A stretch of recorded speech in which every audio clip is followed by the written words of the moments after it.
Everyone in the city knew that crossing Lorenzo Simon was a death sentence.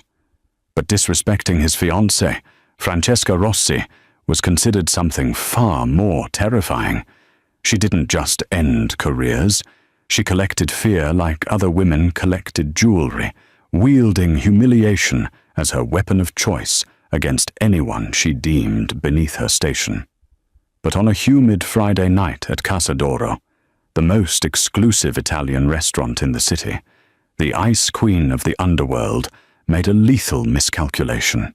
She thought she was tormenting just another frightened waitress in a tight uniform. She didn't realize she was provoking the one woman in the room who could recognize the scent of cyanide on a perfectly seared steak, and who knew exactly how to stop an assassination with nothing more than a dinner fork. This is the story of how 10 guns were drawn in unison, not because someone reached for a weapon, but because a bodyguard recognized a killing strike when he saw one.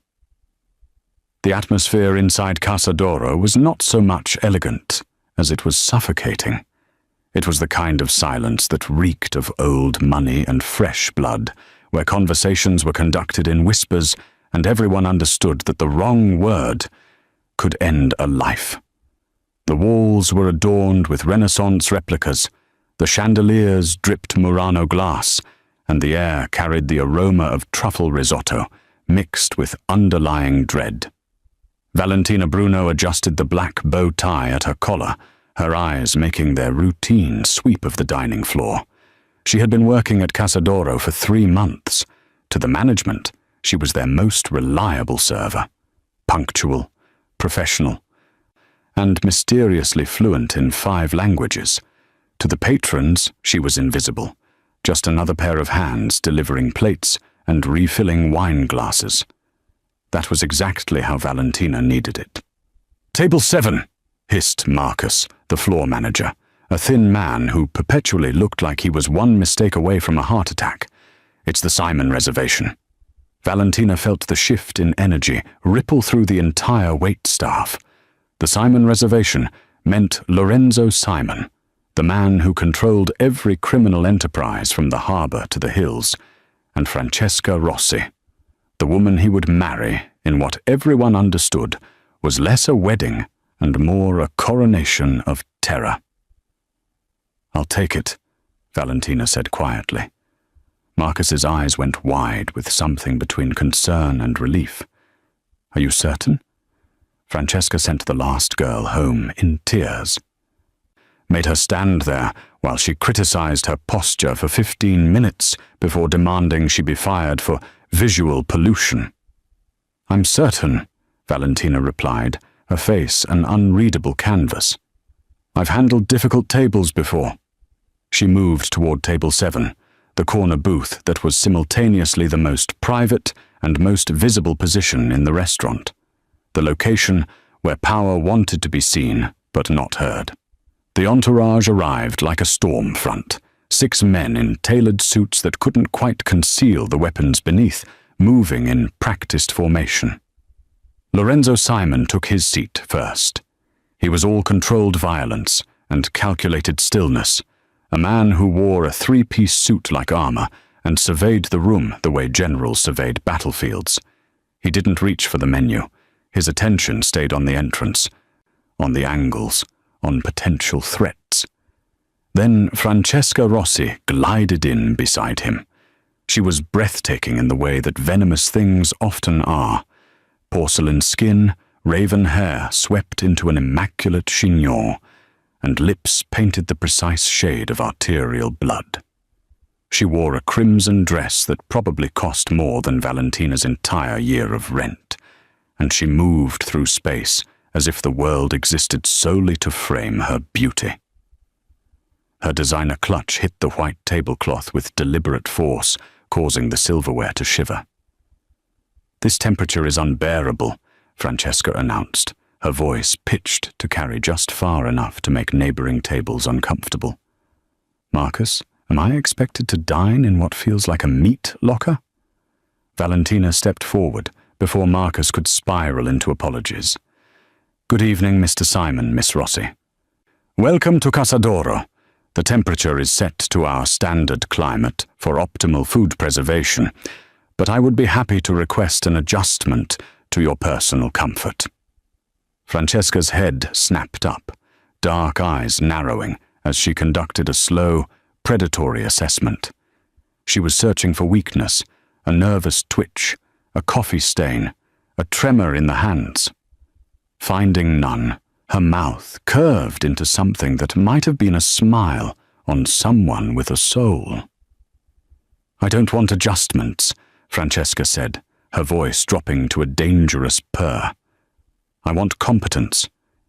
Bring me still water, San Pellegrino, in a glass with exactly 3 ice cubes.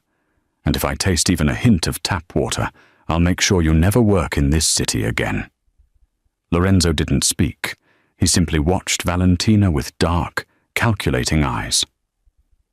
Most servers wilted under that combined scrutiny. Valentina simply inclined her head, a ghost of professional courtesy on her lips. "Of course, Miss Rossi. Right away." As Valentina turned toward the bar, she heard Francesca's crystalline laugh pierce the careful quiet. "Where do they find these people, Lorenzo? She has the dead eyes of a department store mannequin."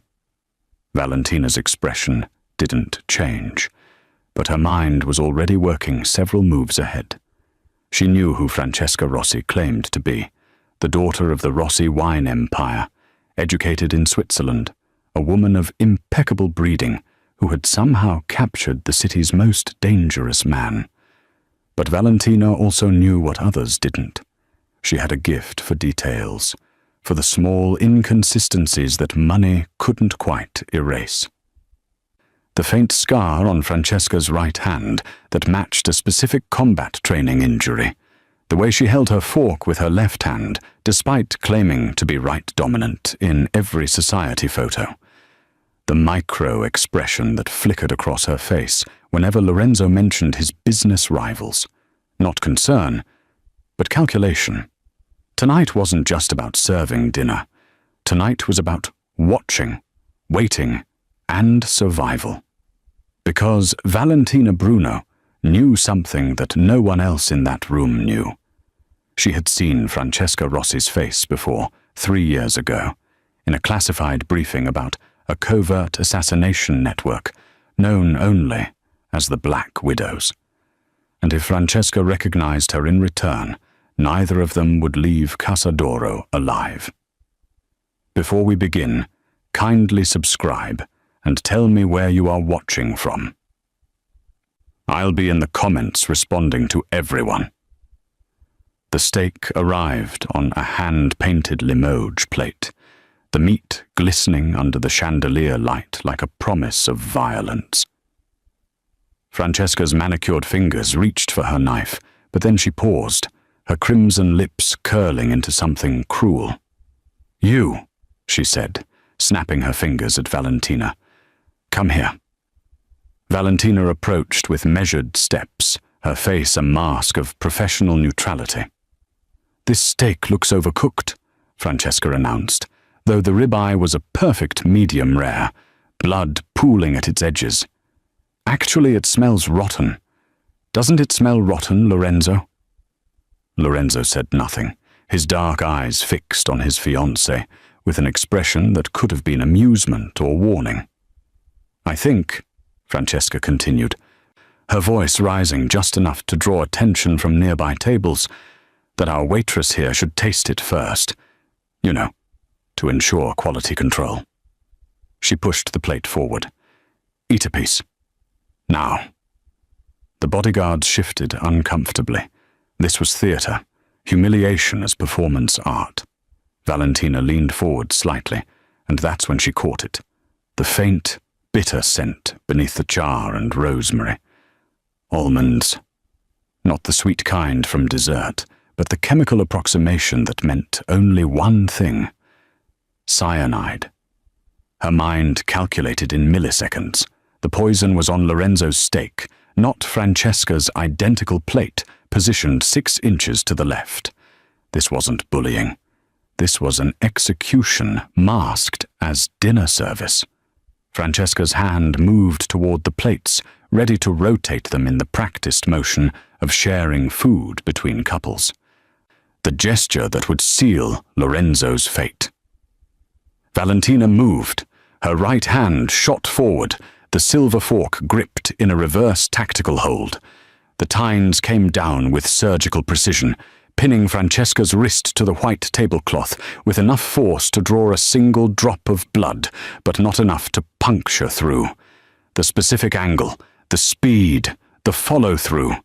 It was a combat technique called the Scorpion Strike, designed to immobilize without killing.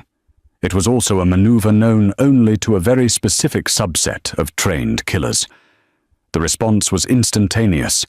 10 guns cleared leather in perfect synchronization, the metallic chorus of sliding steel filling the pressurized silence. Lorenzo's bodyguards had their weapons trained on Valentina before Francesca's scream even left her throat. But they weren't moving closer. They were frozen, recognition flickering across their professionally blank faces. Lorenzo raised one hand slightly, a gesture that said, "Wait."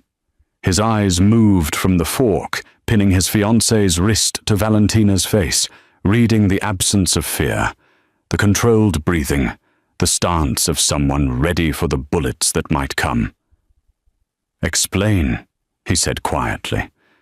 Not a question, a command. "The steak is poisoned," Valentina said, her voice steady despite the 10 barrels pointed at her skull. "Cyanide compound, likely potassium or sodium variant. You can smell the almonds beneath the seasoning if you know what to look for." "You lying bitch!" Francesca shrieked, trying to pull her wrist free and failing. "She's insane! Lorenzo, she attacked me!" "Then eat it," Valentina said calmly, her eyes never leaving Lorenzo's. "If I'm wrong, I'll resign and you can have me arrested. But if I'm right, your fiancé just tried to murder you." Francesca's face went pale beneath her makeup. "I'm not eating anything this psychopath touched." "You weren't going to eat it anyway," Valentina continued, nodding toward Francesca's plate. "That one's clean. You were going to rotate the plates. It's what couples do, sharing food. Except you would have made sure he got the poisoned portion." Lorenzo's expression didn't change, but something shifted behind his eyes. He reached for the plate, and 4 bodyguards simultaneously said, "Boss, don't." Instead, Lorenzo gestured toward the small white dog in a designer carrier at Francesca's feet, a Maltese that went everywhere with her, a living accessory. "Your dog," Lorenzo said softly. "Feed it to Snowball." "What?" "No." "I'm not." "Now." The word carried the weight of absolute authority. One of the bodyguards retrieved the dog, holding it while another cut a small piece of the steak. The Maltese, bred for decorative purposes and fed organic treats, eagerly consumed the meat. For 15 seconds, nothing happened.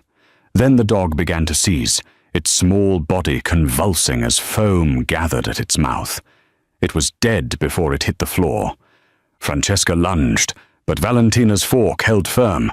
Lorenzo stood slowly, his face carved from ice. "Take her to the wine cellar," he said. Then his eyes found Valentina's. "You, stay." The guns finally lowered. Francesca's screams echoed through Casa d'Oro as 2 bodyguards hauled her toward the kitchen, her designer heels scraping against the marble floor. "You're dead! Do you hear me? You're fucking dead, Lorenzo! She's lying! This is a setup! I'll destroy you, you little—" The heavy door to the wine cellar slammed shut, muffling her threats into distant, impotent noise. The restaurant had erupted into chaos the moment the dog hit the floor. Patrons fled without paying, leaving half-eaten meals and designer coats draped over chairs. Marcus was somewhere in the back, probably hyperventilating into a paper bag. Within 3 minutes, Casa d'Oro was empty, except for Lorenzo's men, who positioned themselves at every exit with the efficiency of a military operation. Lorenzo hadn't moved from his seat. He simply gestured to the chair across from him, the one Francesca had occupied minutes before. Sit. Valentina's hand still gripped the fork, now stained with a single drop of blood. She released it carefully, letting it clatter onto the plate, and lowered herself into the chair. Her heart was pounding, but years of training kept her breathing steady, her expression neutral. Lorenzo poured 2 glasses of wine from the bottle that had already been opened and tested. He slid one toward her. Drink, you've earned it. She didn't touch the glass. Smart, Lorenzo said, a ghost of amusement flickering across his face. He took a sip from his own glass, then switched them, drinking from hers. Now it's safe. Drink. Valentina took the glass but didn't raise it to her lips. I should leave. I've already caused enough disruption. Disruption. Lorenzo leaned back, his dark eyes studying her the way a jeweler examines a diamond for flaws.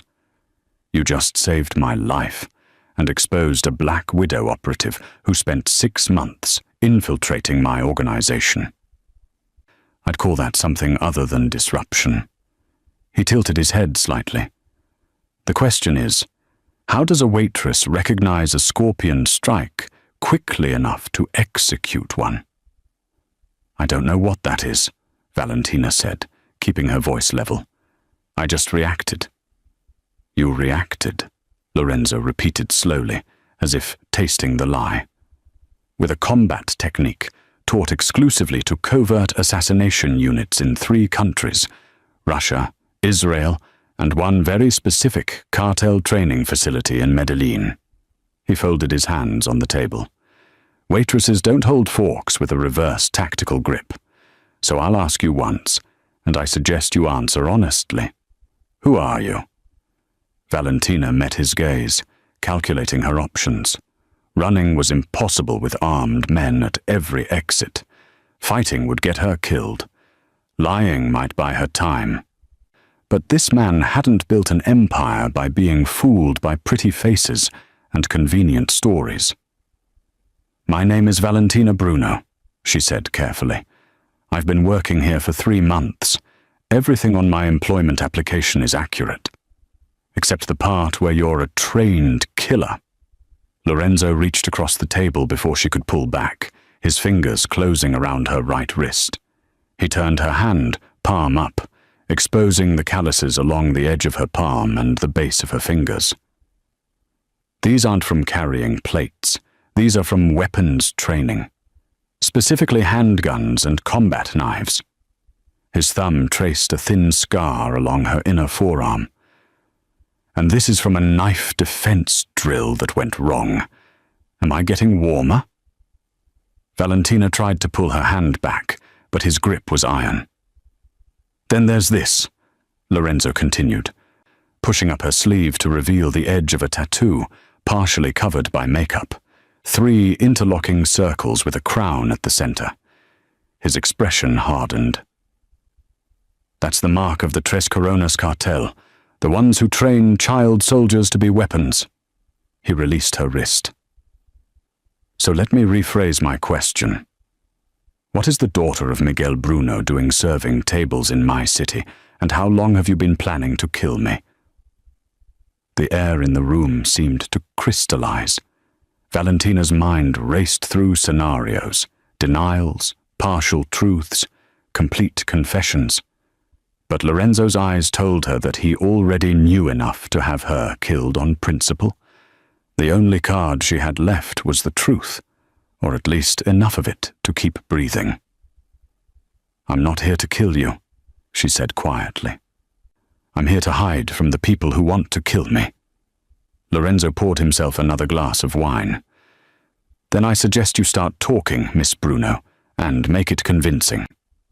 If you're listening right now, help me prove someone wrong. My wife said I wouldn't even reach 2,000 subscribers, but I believe stories like this deserve to be heard. Help me show her that these tales matter. Please subscribe now. Thank you.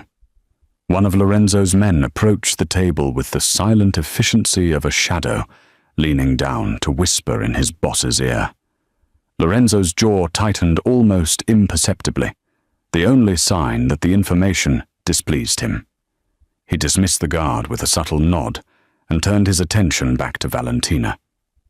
"It seems," Lorenzo said, his voice carrying the kind of cold fury that preceded bloodshed, "that my evening is full of revelations." He stood, buttoning his suit jacket. "Come with me." It wasn't a request. Valentina followed him through the kitchen, past terrified line cooks who pretended to be invisible, and down a narrow staircase that led to the wine cellar. The temperature dropped 10 degrees, and the air smelled of oak barrels and old stone. Francesca was zip-tied to a chair in the center of the room, her perfect makeup now streaked with tears and rage.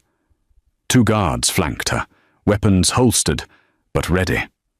Lorenzo ignored his former fiancée entirely. Instead, he moved to a laptop open on a makeshift desk, a wine barrel covered with a black cloth. The screen displayed a series of photographs and documents. 20 minutes ago, Lorenzo began, his eyes scanning the information. "I received confirmation that the real Francesca Rossi died in a car accident in Monaco 7 months ago. Single vehicle collision on a mountain road. The body was burned beyond recognition, identified only by dental records." He turned the laptop so Valentina could see. Dental records that were submitted by a private clinic that, coincidentally, no longer exists. The photograph showed a beautiful woman with dark hair and the same general features as the woman tied to the chair, but the eyes were different, softer, less predatory. "The woman I've been sleeping next to for 6 months," Lorenzo continued, his voice devoid of emotion, "is an operative from an organization we've only heard whispers about. They call themselves the Black Widows. Ghost stories in our world. Assassins so deep undercover that they become their targets' lovers. Confidantes, wives." He finally looked at the woman in the chair. "Tell me, how long were you planning to wait before putting a bullet in my head? Or were you going to wait until after the wedding? Make it look like a grieving widow's suicide pact?" Francesca, or whoever she really was, smiled through blooded lips. "You were already dead, Lorenzo. You just didn't know it yet." "Who hired you?" Lorenzo demanded. "Does it matter? You have enemies in every direction." "Take your pick." Lorenzo pulled his weapon with practiced ease, pressing the barrel against her forehead. For 3 seconds, nobody breathed. Then he lowered the gun and holstered it. "Take her to the facility. I want names, contacts, and every piece of information extracted by morning. Use whatever methods are necessary." The guards hauled her toward a service exit. Her laughter echoed off the stone walls until the door slammed shut. Lorenzo turned to face Valentina, his expression unreadable. "Twice tonight I've been reminded of my mortality. First, I was nearly poisoned at dinner. Second, I discovered the woman I was going to marry was sent to kill me." He moved closer, invading her space in a way that was both threatening and intimate. "Which brings me to you, Valentina Bruno, daughter of a cartel king, trained killer, currently working as a waitress and living in a studio apartment in the warehouse district under a lease signed with forged documents." Valentina's blood ran cold. "You had me investigated. The moment you pinned that fork through her wrist, I had my people pull everything on you. It took them 17 minutes. He circled her slowly, a predator assessing prey. "Your father is dead. Killed by his own lieutenants 3 years ago. You disappeared the same night, after allegedly refusing to execute a family that owed money. Very noble, also very stupid, considering those same lieutenants have had a bounty on your head ever since." "I don't want trouble," Valentina said quietly. "I just want to be left alone." "You stopped being alone the moment you saved my life. Lorenzo stopped in front of her, close enough that she could smell his cologne mixed with gunpowder residue. "I have a problem, Valentina. Someone wants me dead badly enough to plant a trained operative in my bed for 6 months. That level of patience, that kind of resource investment, means there are more coming, and clearly I can't trust my own instincts anymore." He extended his hand, palm up, a gesture that was somehow more dangerous than pointing a gun. "So here's my offer. You work for me. You become my eyes, my early warning system. You identify threats before they get close enough to poison my food or share my pillow. In exchange, I protect you from your past. New identity, new life, and enough resources that the Tres Coronas cartel becomes a problem I solve for you, not something you run from." Valentina stared at his outstretched hand. "And if I refuse?" Lorenzo's smile was cold. "Then you walk out that door, and I give you a 10-minute head start before I sell your location to the highest bidder. Self-preservation, you understand." She looked at his hand, then at his eyes, searching for deception and finding only brutal honesty. Valentina reached out and shook his hand. "I want it in writing." "Already being drafted," Lorenzo replied. "Welcome to the family, Miss Bruno." The drive to Lorenzo's estate took 40 minutes through increasingly isolated roads, the city lights fading into darkness, punctuated only by the occasional street lamp. Valentina sat in the back of the armored SUV, separated from Lorenzo by 12 inches of leather seat that felt like a chasm.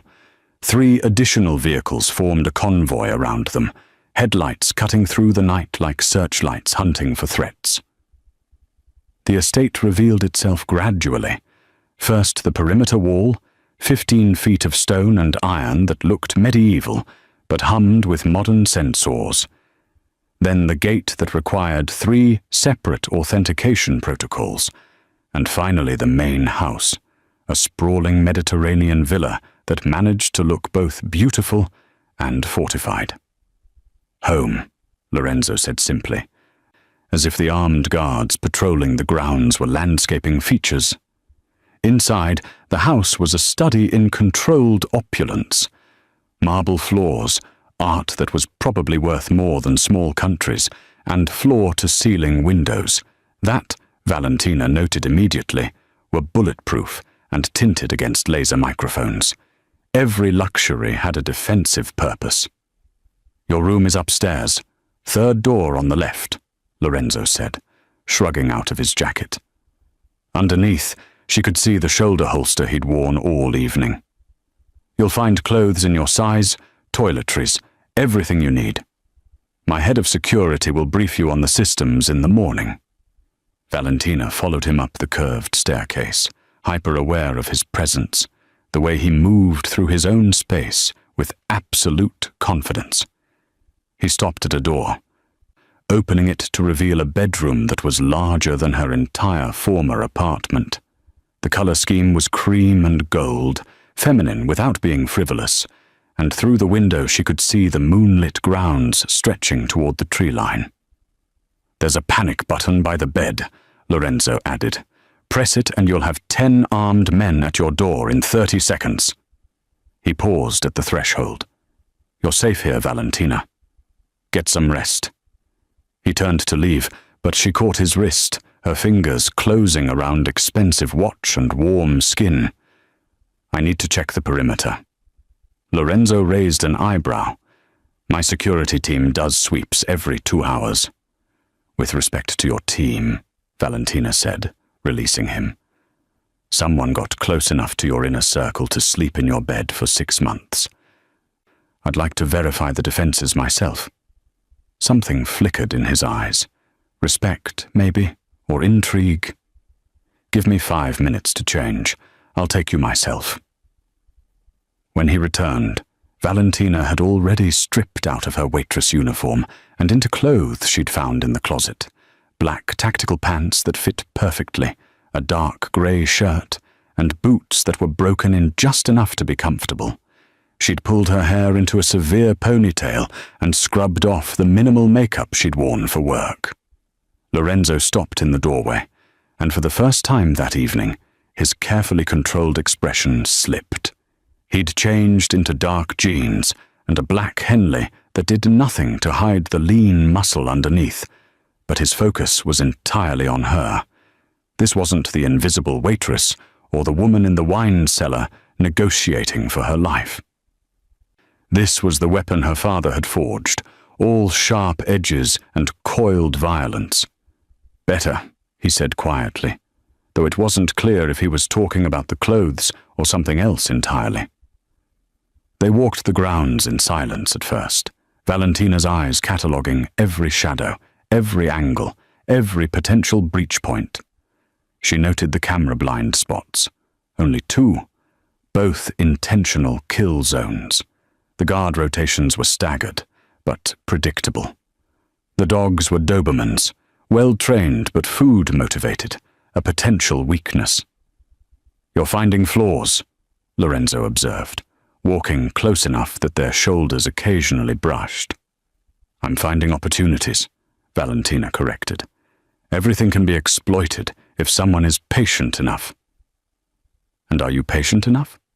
The question hung in the air between them, weighted with implications that had nothing to do with security. Valentina stopped walking, turning to face him. The moonlight cast his features in sharp relief, all angles and shadows. She could feel the pull of him, the magnetic field that dangerous men generated, the promise of protection and destruction in equal measure. "I can't stay here," she said suddenly, the words escaping before she could stop them. I'm not built for safe houses and protection details. I survive by moving, by staying invisible." "You were invisible for 3 years," Lorenzo countered, stepping closer. "How did that work out? You're still looking over your shoulder, still one recognition away from a bullet." His hand came up, fingers ghosting along her jawline. "Or you could stop running and start fighting from a position of strength." Every instinct Valentina had screamed at her to pull away, to run, to disappear into the night the way she'd done 100 times before. But a different voice, quieter but insistent, whispered that she was tired. Tired of hiding. Tired of being alone. Tired of being nothing but a ghost haunting the margins of her own life. "I don't know how to do this," she admitted. Lorenzo's thumb traced her lower lip. "Then learn." The air between them crackled with electricity, and Valentina realized with sudden clarity that the most dangerous thing in this estate wasn't the armed guards, or the security systems, or even the enemies plotting beyond the walls. It was the man standing inches away, offering her everything she'd convinced herself she could never have. The attack came 3 days later, on a Tuesday morning that had started unremarkably with coffee and intelligence briefings. Lorenzo had a meeting with his accountants in the financial district, routine business that required his physical presence for signatures that couldn't be digitized. Valentina had argued against the trip, citing the exposed route and predictable timing, but Lorenzo had overruled her. "We can't let them turn us into prisoners," he'd said, straightening his tie in the mirror. "Fear is a currency I refuse to spend." Now, as the convoy moved through the industrial district, where warehouses gave way to shipping containers stacked like steel dominoes, Valentina was regretting that she hadn't argued harder. She sat in the back seat beside Lorenzo, her eyes constantly scanning the environment. The lead vehicle was 50 yards ahead, the follow car matching their distance behind. Standard protective formation, textbook execution, which was exactly what made her nervous. Predictability was death. The explosion came from beneath the lead vehicle, a shaped charge that lifted the SUV 3 feet into the air before it crashed down in a twisted wreck of metal and flame. Their driver slammed the brakes, training overriding instinct, which was exactly what the ambush had anticipated. Gunfire erupted from the shipping containers on both sides, a coordinated crossfire that shredded the follow vehicle's tires and sent it careening into a concrete barrier. Armor-piercing rounds sparked off their own SUV's reinforced body, spiderwebbing the bulletproof windows. "Get down!" the driver shouted, reaching for his weapon. Valentina was already moving. She lunged forward between the seats, grabbed the driver by his tactical vest, and physically hauled him into the back beside Lorenzo. "I'm driving!" "What the—" She didn't wait for permission. Sliding into the driver's seat, she slammed the vehicle into reverse, the engine roaring as she accelerated backward at 60 miles per hour. The shooters adjusted their aim, but they'd positioned themselves for a static target, not a vehicle moving in retreat at highway speeds. "Seat belts!" Valentina snapped, her eyes flicking between the rearview mirror and the side mirrors, processing angles and obstacles with the calculating precision of a machine. A panel van screeched out from behind a container, trying to block their escape route. Valentina spun the wheel hard, executing a reverse J-turn that pivoted them 180 degrees. The tires screamed, physics and momentum fighting each other, until she punched the accelerator and rocketed forward, clipping the van's front quarter panel and sending it spinning. "Left side!" Lorenzo called out, and she saw the motorcycle emerging from cover, the rider raising an automatic weapon. Valentina jerked the wheel right, then immediately left, the SUV's weight and momentum turning it into a 3-ton weapon. The motorcycle tried to compensate, but misjudged the timing. The SUV's armored bumper caught the bike's rear wheel, sending rider and machine tumbling across the asphalt in a spray of sparks and screaming metal. More gunfire peppered their vehicle, and Valentina heard the distinct sound of a round penetrating the armor, a lucky shot or a higher caliber weapon. Lorenzo grunted, a sound that made her blood freeze. "I'm fine," he said immediately, pressure in his voice. "Keep driving." She pushed the SUV to its limits, weaving through the industrial maze with the kind of aggressive precision that only came from training in places where mistakes meant death. Behind them, the sounds of pursuit faded as they put distance between themselves and the kill zone. Valentina didn't slow down until they'd reached the financial district, where witnesses and cameras made further attacks unlikely. She pulled into the underground garage of a building Lorenzo owned, the heavy security gate closing behind them like a steel curtain. Only then did she turn to assess the damage. Lorenzo was pressed against the door, his left hand clamped over his right shoulder, where blood seeped between his fingers. His face was pale but composed, though sweat beaded at his temples. "You're shot," Valentina said, already moving into the back seat, her hands gentle but efficient as she pulled his jacket aside. "Grazed," Lorenzo corrected, though the amount of blood suggested otherwise. "Feels like it caught the muscle." The driver was already on his phone, calling for their medical team, but Valentina wasn't waiting. She stripped off her own shirt, revealing a black sports bra and the extensive scarring across her ribs that told stories she'd never shared. She used the fabric as a compress, applying direct pressure to the wound. Lorenzo hissed through his teeth but didn't pull away. His eyes were on her face, studying her with an intensity that had nothing to do with pain. "Where did you learn to drive like that?" he asked. His voice strained but curious. "Medellin," Valentina said simply, checking the wound's depth. The bullet had carved a furrow through the meat of his shoulder, but hadn't hit bone or major vessels. Painful, but survivable. "They taught us that cars were weapons before they taught us to shoot." "Remind me to give you a raise," Lorenzo said, then laughed, which made him wince. "Jesus, that hurts." "Don't talk," Valentina ordered, her fingers steady, despite the adrenaline still coursing through her system. "And don't you dare pass out on me." His hand came up, covering hers where it pressed against his shoulder, blood making their skin slick. "Wouldn't dream of it." The interrogation of the captured assassin from the convoy attack had yielded exactly one useful piece of information before he'd bitten down on the cyanide capsule embedded in his molar. A name. Konstantin Volkov. A fixer who operated in the shadows between legitimate business and the underworld, the kind of man who could arrange anything from forged passports to contract killings, provided the price was right. Valentina sat in Lorenzo's study, her laptop open, navigating through encrypted chat rooms and dark web forums that most people didn't know existed. Her fingers flew across the keyboard with the practiced efficiency of someone who'd spent years operating in digital shadows.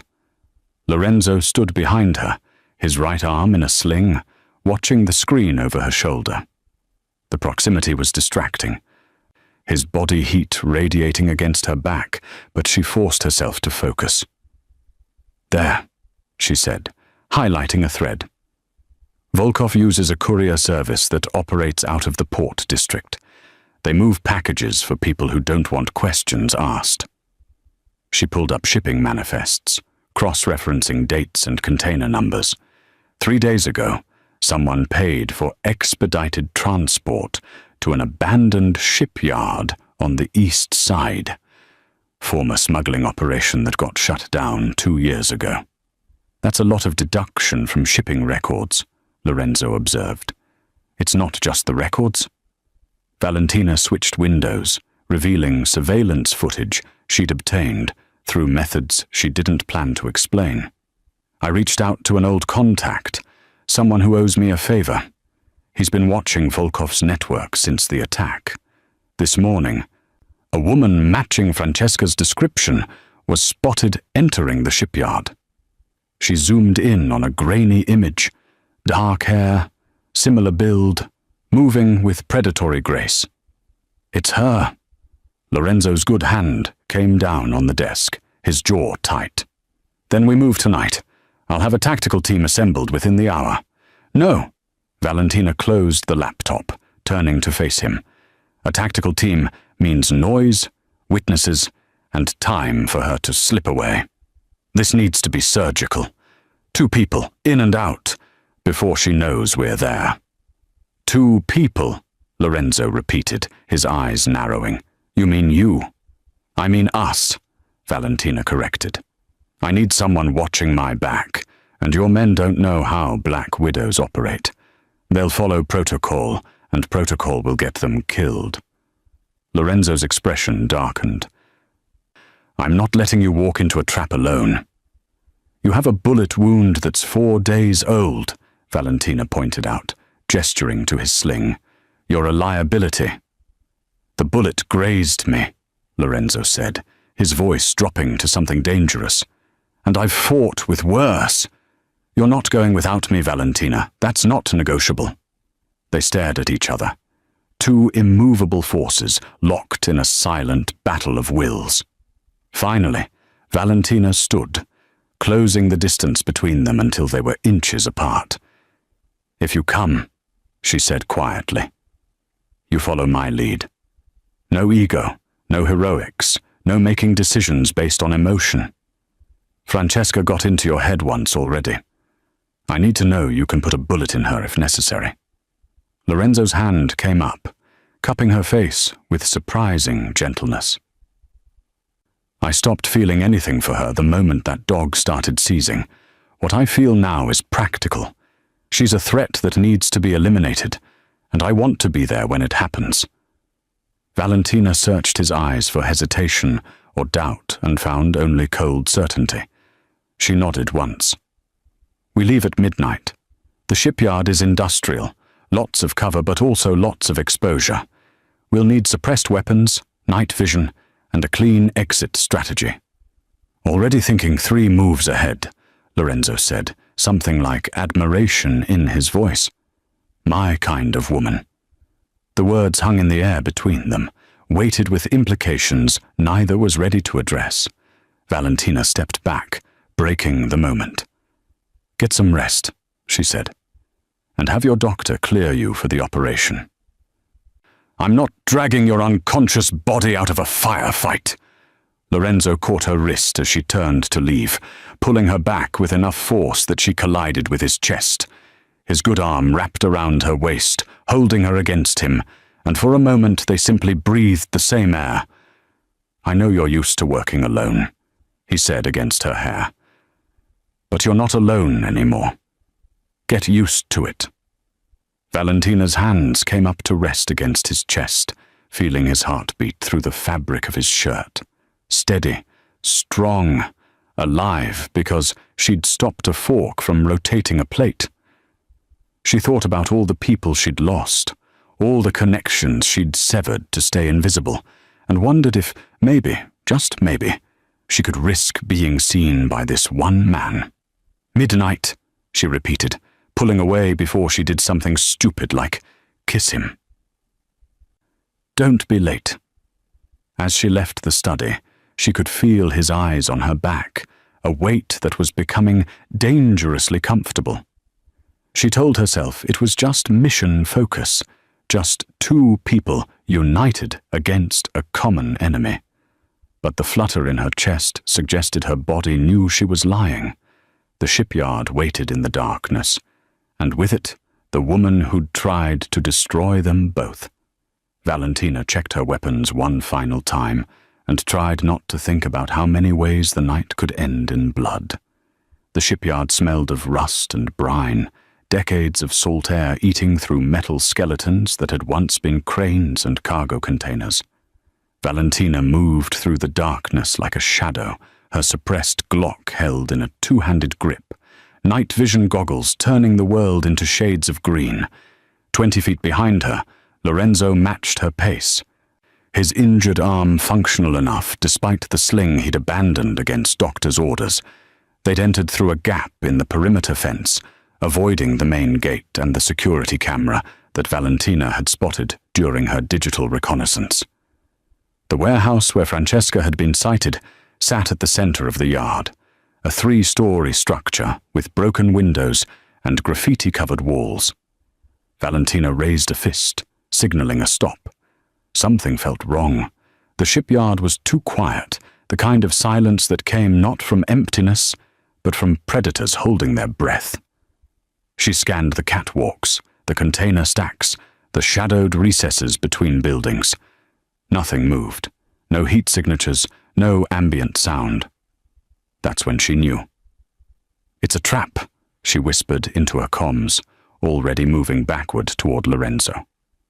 "We need to—" The first shot came from a shipping container to their left, the round sparking off the concrete 6 inches from Lorenzo's head. They dove for cover behind a rusted forklift as more gunfire erupted from elevated positions, at least 3 shooters, coordinated and disciplined. "Sniper positions," Lorenzo growled, his back pressed against the forklift. "They knew we were coming." Valentina's mind raced, calculating angles and odds. The shooters had them in a kill box, covering every approach to the exit they'd used. The warehouse behind them was probably full of additional hostiles. They were pinned, outgunned, and exactly where Francesca wanted them. "The crane," Valentina said suddenly, pointing to a collapsed gantry crane 30 yards to their right. Beneath it was a maintenance shed, and beyond that, stacks of industrial equipment covered by weathered tarps. "We need to reach that position." "That's 40 yards of open ground," Lorenzo pointed out, as another round sparked off their cover. "I know." Valentina pulled a flashbang from her tactical vest. "On my mark, you run. I'll suppress." She didn't wait for agreement. Pulling the pin, she hurled the flashbang toward the nearest sniper position and immediately opened fire, her suppressed weapon spitting rounds in controlled bursts. Lorenzo broke from cover, sprinting in a serpentine pattern as bullets chewed up the ground behind him. Valentina followed, emptying her magazine to keep the shooters' heads down. They slid behind the crane's fallen structure as rounds pinged off metal, both breathing hard. "Now what?" Lorenzo demanded, checking his own weapon. Valentina's eyes were already scanning their new position, cataloging resources. The maintenance shed's door hung open, revealing shelves of equipment, acetylene tanks, welding supplies, industrial chemicals in corroded containers. An idea formed, reckless and dangerous, but possibly their only chance. "Cover me," she said, darting into the shed. She worked fast, years of improvised weapons training guiding her hands. Acetylene tank, check. Magnesium strips from a welding kit, check. Fertilizer-based rust remover that was basically ammonium nitrate, check. She grabbed duct tape and zip ties, assembling components with the practiced efficiency of a bomb maker. Lorenzo appeared in the doorway. "Valentina, what are you—" "Shaped charge," she said, not looking up. "Amateur hour version. But it'll work." She attached a simple radio trigger, scavenged from a broken walkie-talkie. "We're going to give them something bigger to worry about than us." She hefted the crude device, maybe 20 pounds of improvised explosive wrapped around the gas cylinder. "That container they're shooting from, if I can get this close enough, the overpressure will either kill them or convince them that staying in position is a bad idea." "That's insane," Lorenzo said. "You have a better idea?" Valentina checked the trigger's connection. "We can't shoot our way out, and we can't wait for reinforcements, so we change the game." Lorenzo studied her for a moment, then nodded. "Tell me what you need." "Distraction. Something that pulls their attention for 10 seconds. She pointed to a stack of paint cans. "Think you can make some noise?" Lorenzo's smile was wolfish. "I'm a mobster. Making noise is in the job description." 3 minutes later, a series of small explosions rippled through the yard as Lorenzo's improvised incendiaries ignited, sending columns of flame into the night sky. The sniper's attention shifted fractionally, and Valentina moved. She sprinted low and fast, the device clutched against her chest, closing the distance to the container. She placed it at the base, armed the trigger, and ran. The explosion, when it came, was beautiful and terrible. A flowering bloom of orange flame that lifted the 40-foot container 6 inches off the ground and sent shrapnel screaming through the air. The sniper fire stopped abruptly, replaced by screaming. Valentina and Lorenzo used the chaos to reach the perimeter fence. Climbing through twisted metal as secondary explosions cooked off ammunition inside the container. They didn't stop running until they'd reached their extraction vehicle 3 blocks away, both covered in soot and breathing hard. Lorenzo looked at her, his face smudged with ash, his eyes bright with adrenaline. "Remind me never to piss you off." Valentina allowed herself a small smile. Smart man. The trap at the shipyard had been designed to kill them, but it had also been a message. Francesca was escalating, getting desperate, which made her more dangerous. Valentina knew from experience that cornered predators were the deadliest kind. The real location came through an encrypted message 2 days later, sent from a burner phone to one of Lorenzo's secure lines. An address in the warehouse district, accompanied by a single sentence: "Come alone, or I start killing your men one by one." "She wants me," Lorenzo said, staring at the message on his phone screen. "She wants both of us," Valentina corrected. "This is personal now. She failed her mission, lost her cover, and nearly died in that explosion. Her reputation is destroyed. The only way she salvages anything is by finishing the job." They went together despite the warning, arriving at an abandoned textile factory as dawn broke over the city. The building was a corpse of brick and broken glass, 4 stories of industrial decay that had been slowly surrendering to gravity for the past decade. Francesca was waiting on the top floor, standing in the center of a space where massive looms had once clattered. Morning light streamed through holes in the roof, illuminating her like a spotlight on a stage.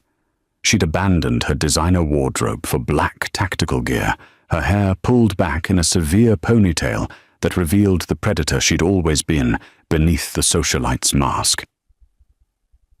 "I was beginning to think you wouldn't come," Francesca said, her voice echoing in the empty space. She held no weapon Valentina could see, which made her more dangerous, not less. "Or that you'd bring an army. But no, just you two. How romantic." Lorenzo started forward, but Valentina caught his arm. She could read the setup, the clear circle of space around Francesca, the lack of cover, the sight lines from hidden positions. This was an arena, and Francesca wanted an audience. "How many shooters do you have positioned?" Valentina asked calmly.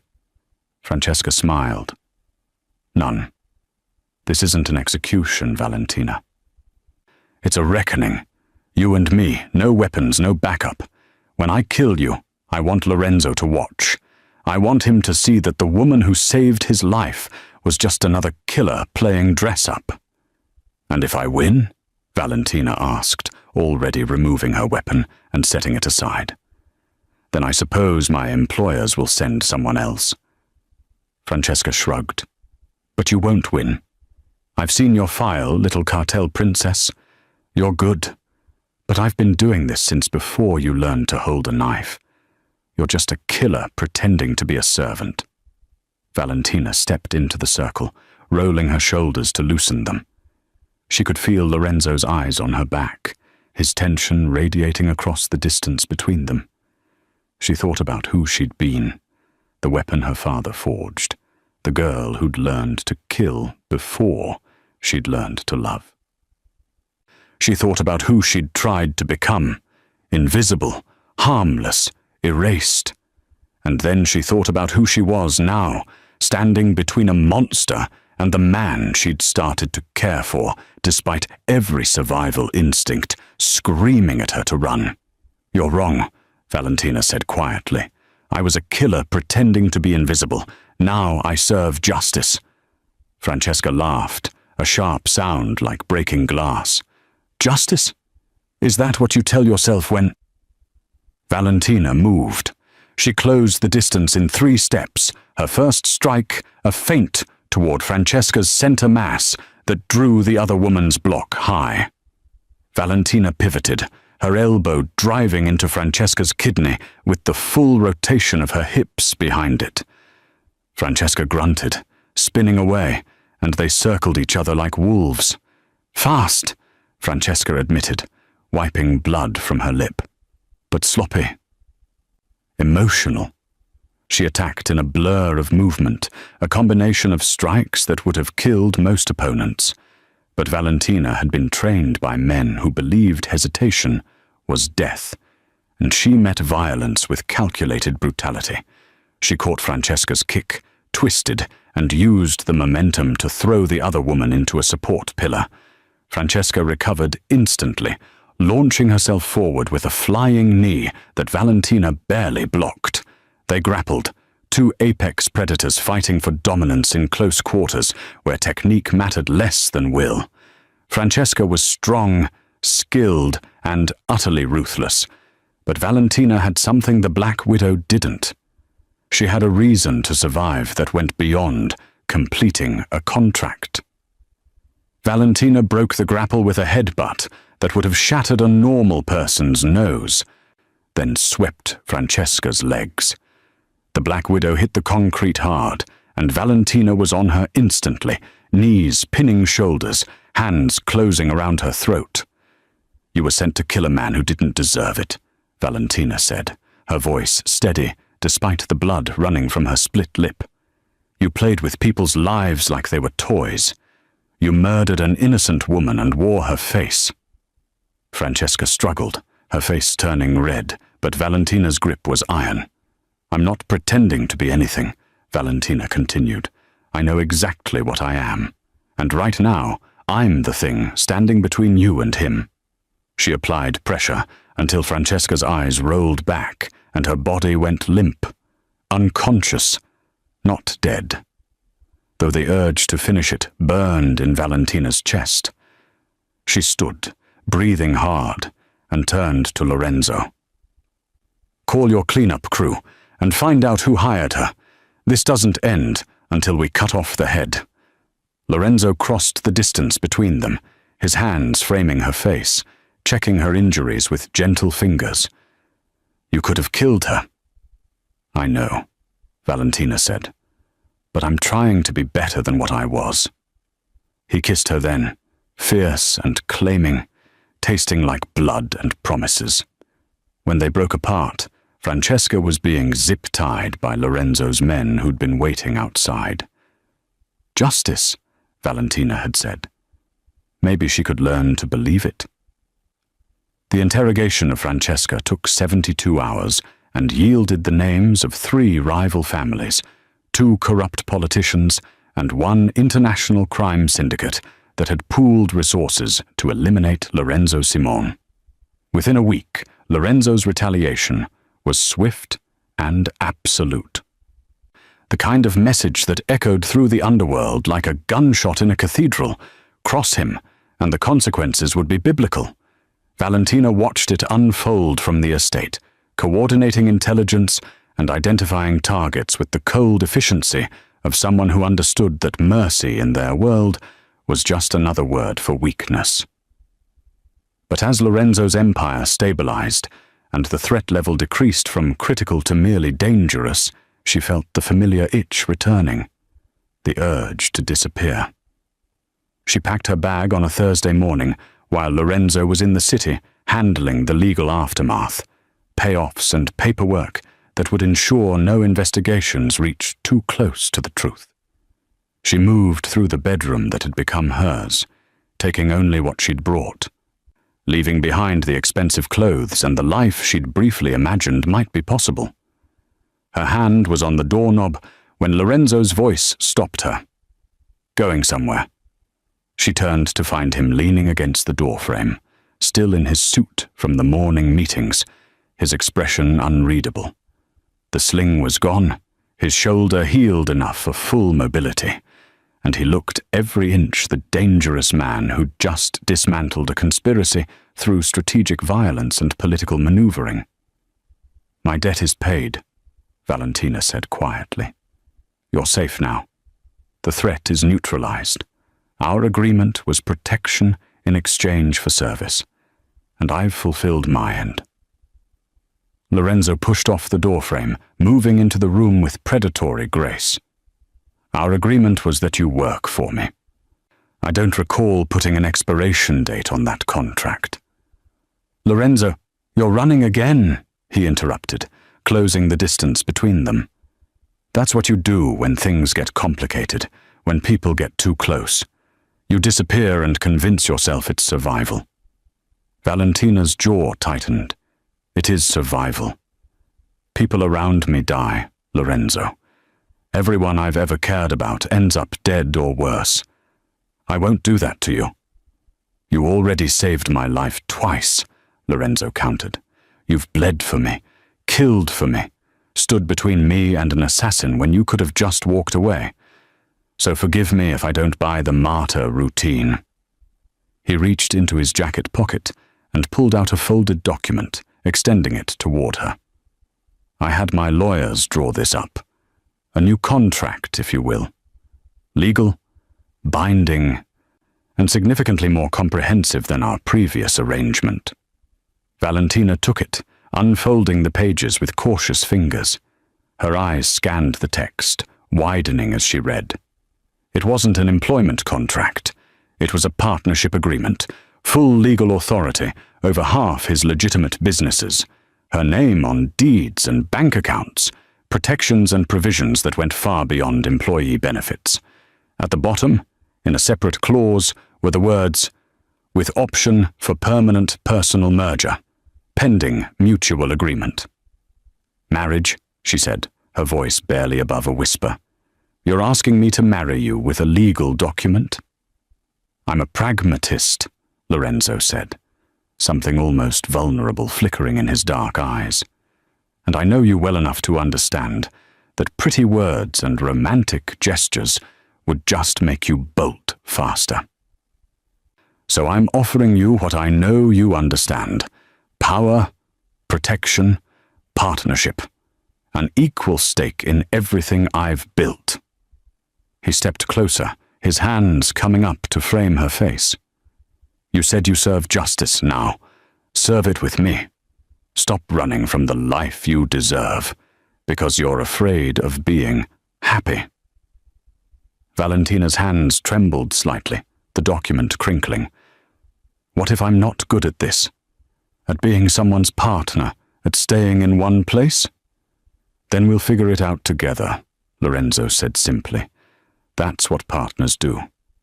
She looked at him, really looked at him, and saw not the mob boss or the dangerous man, but someone who'd seen every dark corner of her soul and chosen to stand beside her anyway. Someone who offered her not redemption, but acceptance. "I'll need a lawyer to review this," she said. A small smile tugging at her lips. Lorenzo's answering grin was triumphant. "I'd expect nothing less." 2 weeks later, they sat at table 7 in Casa d'Oro. The restaurant had reopened with enhanced security, and a new manager, after Marcus had retired to Florida, with a generous severance package. Valentina wore a black dress that probably cost more than 3 months of her former waitress salary, her hair loose around her shoulders, a diamond on her left hand that caught the light from the Murano chandelier. Lorenzo raised his wine glass across the table. "To new beginnings." Valentina touched her glass to his, the crystal singing. Around them, the restaurant hummed with the conversations of people who didn't know that the elegant couple in the corner booth had recently dismantled an international assassination plot with bullets and improvised explosives. A young waitress approached nervously, clearly new, and stumbled over her introduction. Valentina caught her eye and smiled, a genuine expression that transformed her face from beautiful to radiant. "Take your time," Valentina said kindly. "We're not in a hurry." The girl relaxed visibly and took their order with growing confidence. After she left, Lorenzo reached across the table, lacing his fingers through Valentina's. "How does it feel?" he asked. "Being on this side of the table?" Valentina looked around the restaurant, at the life she'd fought to protect, and the future she'd stopped running from. She thought about the fork that had changed everything, the violence that had revealed her truth, and the man who'd offered her not escape, but home. "Like I finally stopped pretending," she said. Lorenzo lifted her hand to his lips, pressing a kiss to her knuckles, to the calluses that told stories of survival, and the ring that promised tomorrow. "Good," he said, "because I have plans for us, partner. And they're going to require both of our particular skill sets." Valentina's smile turned dangerous, the weapon and the woman finding perfect balance. "I'm listening." Outside Casa d'Oro, the city continued its endless dance of light and shadow. But inside, at table 7, 2 people who'd learned to survive alone discovered something infinitely more powerful. They'd learned to survive together.